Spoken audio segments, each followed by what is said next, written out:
እዚህ ፎቶ ላይ የምታዩት ሰው ማን ነው? እንደዚህ ቀይ የተሰመረባቸው አንደኛው አብርሃም ግዛው ነው። ሁለተኛው አምባሳደር ዲና ሙፍቲ ነው። ይሄን ፎቶ የተነሱት የዘንድሮ የገና ኤክስፖ እና ባዛር ላይ ነው። ይህንን ፕሮግራም ያዘጋጀው ዳሶማ ትሬዲንግ ነው። ዳሶማ ትሬዲንግ ማን ነው ብለን ስናየው ደግሞ ዳሶማ ትሬዲንግ ማለት የፊንቴክ ኢንቨስትመንት ባለቤት የሆነው የአቶ ዳንኤል ዮሐንስ እና እስጢፋኖስ ዮሐንስ የወንድሙ ነው። እንግዲህ ይሄን ፕሮግራም የዳንኤል ዮሐንስ እና እስጢፋኖስ ዮሐንስ የሁለት ወንድማማቾች ንብረት የሆነውን ዳሶማ ባዘጋጀው የገና ኤክስፖ ላይ የተገኙት እነዚህ ሁለት ሰዎች ናቸው። አንድ በሉልኝ። ይሄኛው ደግሞ የባለፈው የነገርኳችሁ ቴድሮስ ካሳሁን የሄሎ ታክሲ ስፖንሰር ባደረገው ላይ ነው። ማንን ታያላችሁ? እነዚህ እዛ ጋር ከኋላ ያለው የተሰመረበት ማን ነው? አብርሃም ግዛው። ፊንቴክ ላይ እና አብርሃም ግዛውን አሁን የታሰሩ ሰዎችን ኤቭሪዌር ነው የምታገኟቸው።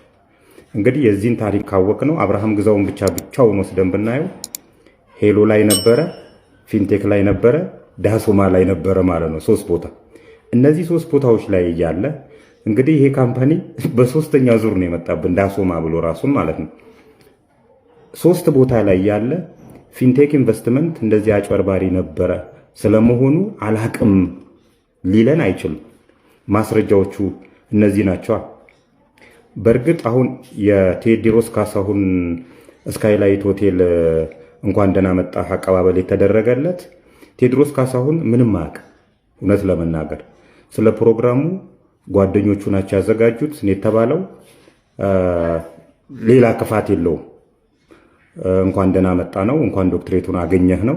ስለዚህ ቴዎድሮስ እዚህ ጋር ምንም የሚያገባው ነገር የለም። አንዳንድ የድል አጥባይ አርበኞች ግን ነገሩን ፖለቲሳይዝ ለማድረግና ቴዎድሮስ ላይ እኔ የሆነ ነገር እንዳገኘሁበት አይነት ነገር። በእርግጥ ቴዎድሮስ ላይም የሆነ ነገር ካገኘው እስካሁን ድረስ አላገኘሁበትም። እንኳን እሱ አይደለም ባለቤቱ ሀምሰለት ሙጬ ፊንቴክ ኢንቨስትመንት የሰጣትን የአምባሳደርነት እንትን እምቢ ብላለች። ለዚህ ልትመሰገን ነው የሚገባው። እነ ሉላ ገዙንም እነ ጸገነት አበበንም በዚህ አጋጣሚ ልናመሰግናቸው ነው የሚገባው። ነገር ግን የቴዎድሮስ ካሳሁን ስም ለምን ተነሳ? አውዱን መረዳት ያስፈልጋል። እነዚህ ሰዎች እንግዲህ ዝም ብለው ሲንዘላዘሉ የነበሩ ሰዎች ከድል በኋላ መጥተው ነገሮቹን እንደዚህ ፖለቲሳይዝ ለማድረግ የሄዱበት መንገድ አዋጭ አይደለም። ቴዎድሮስ ካሳሁን ከዚህ በፊትም ነግሬዋለሁ። እሱ ምንም የሚያውቃቸው ነገሮች የሉም። ጓደኞቹ ናቸው ይሄን ፕሮግራም ያዘጋጀው። ዋናው ነገር ምንድነው? እሱ እነዚህ አርቲስቶችና ቲክቶከሮች ፊንቴክ ኢንቨስትመንትን አላቀውም ነበር፣ እንደዚህ አይነት ድርጅት መሆኑን አላቀውም ነበር የሚለው ነገር በማስረጃ እንዳረጋገጥላችሁ ከ1 2 3 ጊዜ ያቁታል ለማለት ነው የአውዱ ማጠንጠኛ የሚሆነው። ስለዚህ ቴዎድሮስ ካሳሁንም ቢሆን የሆነ ችግር ከተገኘበት ዜጋ ነው እንትን ይላል። እስካሁን ባለው ነገር ግን ቴዎድሮስ ካሳሁን ምንም የሚያውቀው ነገር የለም። ከስራችኋል፣ ፖለቲሳይዝ ለማድረግ የፈለጋችሁ ሰዎች ልላችሁ